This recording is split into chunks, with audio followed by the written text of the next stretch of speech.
I'm breaking through these barriers, no time to waste. To find my independence, gotta make my case in a world that doubts me. Welcome to Blind Abilities. I'm Jeff Thompson. Have you ever wanted to experience the thrill of snowshoeing? Learn how to build a campfire?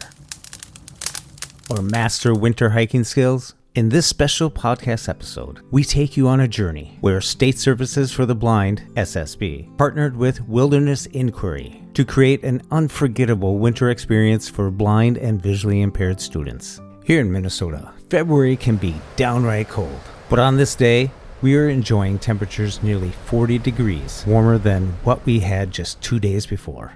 Our original plans had to change due to an Arctic blast of cold and a lack of snow, until 6 inches of snow fell a day before the event. That's Minnesota for you. After a week of this deep freeze, some students weren't feeling up to venturing outdoors, which is understandable. But the show went on, and 9 of us took part in an incredible learning experience.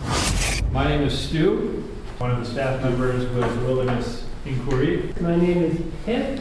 I use they, them pronouns, and I'm also here with Wilderness Inquiry today. Yep, I'm Emma. I'm here with Wilderness Inquiry. I use she, her pronouns. I'll be doing a lot of fires. My name is Piper. I also use she, her pronouns and work at Wilderness Inquiry. Yeah, I'm excited to be here with you guys today. I'm Sam. Hi. Hi, Sam. Hello, my name is Abe. I'm honest, I am like the second available student here today. I use he, him pronouns, and I am 16. I'm Shane with State Services for the Blind. Good to see everyone today. Thank you, Wilderness Inquiry, and thank Alice for Sam for being the two healthy students to join us today. I'm Jenny, and I'm also from State Services for the Blind, and I do O&M, orientation mobility, and I love being outdoors, so glad to be here. I'm Jeff.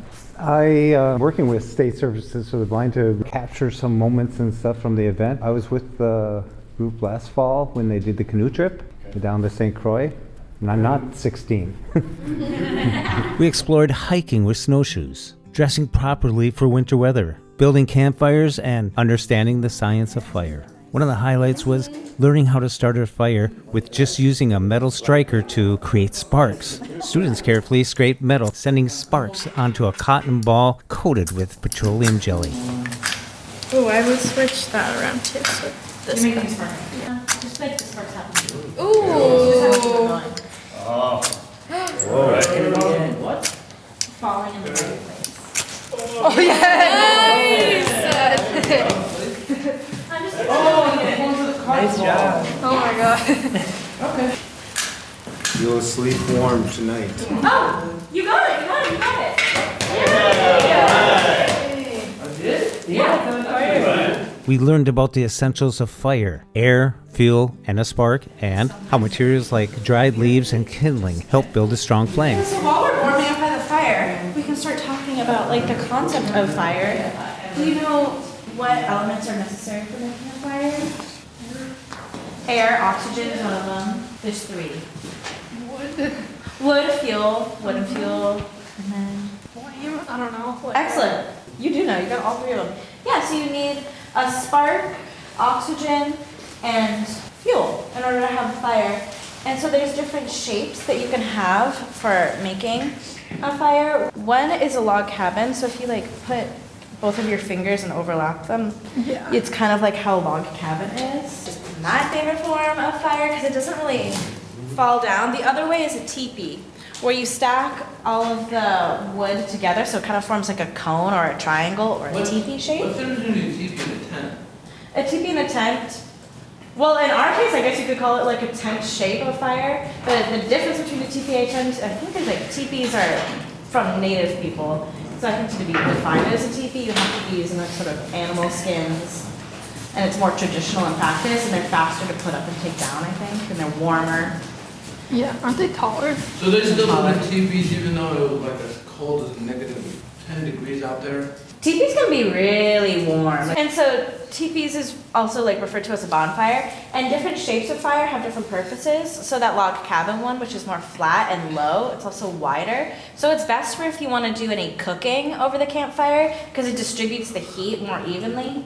Whereas the teepee form is far brighter, so it's good for if you have a party and you're trying to have like a lot of light, and it's also a bit warmer. But I personally like to do the log cabin version. And then we kind of talked about this earlier, but there's 3 different kinds of fuel. There's tinder, kindling, and then fuel itself. The temperatures hovered around 20 degrees as we prepared to head out. But before strapping on our snowshoes, the team from Wilderness Inquiry, a nonprofit dedicated to outdoor education, walked us through proper winter layering. They then explained how snowshoes work and guided us in securing them to our boots. Your hand so that you can kind of feel what it Undoing the straps and everything if you want any help. Yeah. What what is it feels this? like. They kind of feel like shoes, except the shoes. Wow, what are all these squares with rectangles on them? Are those to help it on the snow? Yep. That's it to provide traction so you don't slip and slide on the ice. So like it has more grip. Yeah. So Oh, okay. So let me try this out then. So if you want to feel this way, this is the bottom of it now. If you want to, this is the bottom. Oh, ho, ho. Wow. So that's a lot of traction. Very cool. And now I'll flip it over. So now it's the straps aren't up because your shoe has to go inside this, inside these straps. Very cool. When I first put them on, I had somebody like. You know, if you're walking in deep snow, these are practical to help you stay afloat on the snow so you don't sink down to your knees or your waist. Yeah, I was once in 3rd grade and I was playing in the snow, and the snow was so deep that I could barely stand. Yeah. Yeah. That's This when makes you kind of like an animal too, like animals that can run through snow really fast and don't like have to trudge through. And how are those animals able to run through snow really fast without these cool snowshoes? It's because we're kind of replicating how they have their feet, where it's like their weight is distributed. Like their paws, animals who can do that, their paws are really thick. like a snowshoe hare. Yeah. So that's how snowshoes Yeah. maybe get their name. It's from snowshoe hare, or vice versa. I don't know. But do you want to feel these gloves and how warm they are? Because we have more kind of like this. Whoa. Do you want to try those? We have plenty. We brought them just for you. We also got big boy mittens that you can put on top of. What are big boy mittens? They're just really large mittens. For added stability, students learned about the all-terrain cane, which functioned much like a ski pole, helpful not only for balance, but also for detecting obstacles along the way. All right. Off to the races. All right. So it's up to you if you want to try this. And again, if you're going to kind of use it a little bit like a hiking stick, you can keep it lower. But I'll show you. You Are you on can the snow? Yeah. Yep. make it as high as you want. So if being a skier, it might be like second nature to have something. Yeah. But there are lots of picnic tables around here, trees. These are cool things. We set off along the trails along the Minnesota and Mississippi rivers, a beautiful area where deer roam freely. The guides described the deer in detail for those unable to see them, thus making the experience more immersive. I'd estimated we hiked about 1.5 miles before returning to Shelter A, the pavilion, where a warm fire welcomed us. Throughout the adventure, we learned about hiking safety and survival skills, sparking great discussions. Unexpectedly, we even got into a discussion about cannonballs. That's ironic, because we were at Fort Snelling, a historic site strategically located where the two rivers meet. So cannonballs made for an interesting and relevant history lesson. Flaming arrows. Ooh. Okay.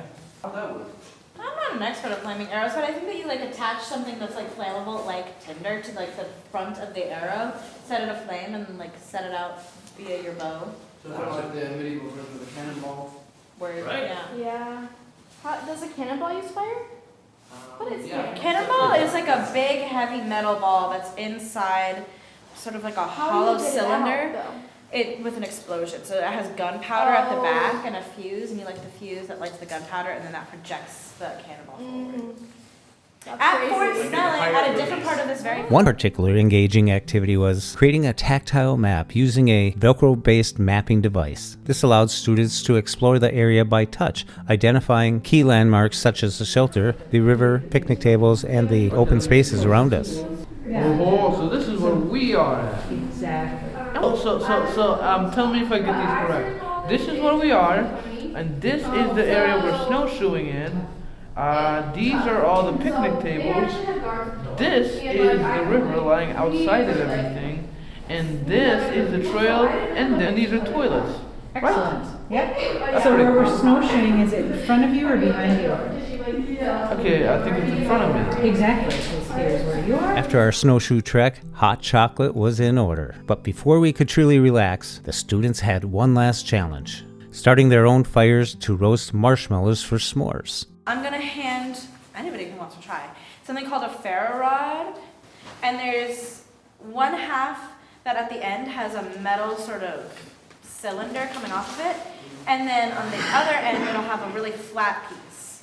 So the way that you use this is you push them against each other to make a spark, and try to scoop away from you, and push really hard and almost flick your wrist, and you can make a spark. Of course, no campfire is complete without storytelling. As we gathered around the crackling flames, we shared stories, laughed, and shared the moment. Is that the fire? Yeah.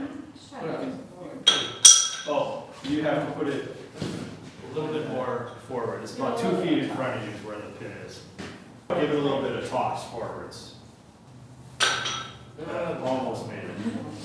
It's almost like a game now. Yeah. All right. A little bit more projectile going forward. Keep it low because, yeah, there's a hood there. Low and then keep it forward. Move it forward. Closer. So close. It's like we're playing horseshoes.